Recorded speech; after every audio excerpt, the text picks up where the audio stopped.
now turn to this week's edition of The World in Briefs. I have to do it. The World in Briefs.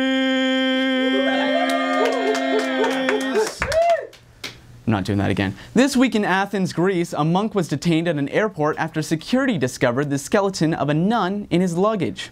On the bright side, at least the skeletons in this priest's closet were only actual skeletons. A student attending the University of Colorado paid his tuition for the winter term with $14,001 bills to protest the rising cost of post-secondary education.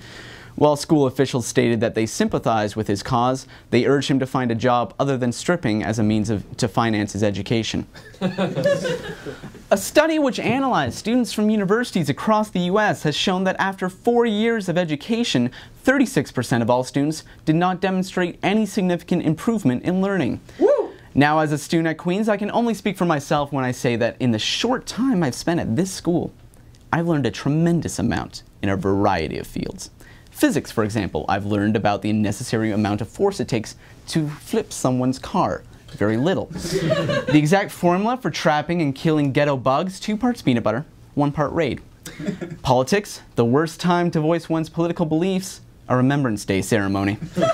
Business, how many kegs to buy when hosting a kegger to finance your rent and expecting 1,000 frosh to attend? 1. Health sciences, beer before liquor, you've never been sicker. Liquor before beer, you're good to go. Now, a recent survey found that 68% of men would date an unemployed woman, while only 20% of women would date an unemployed man. But to be fair, 68% of men would date any woman with a pulse. And finally, 42-year-old and Bruce Willis lookalike Lonnie Feltz was arrested and charged for calling 911 and requesting a hooker.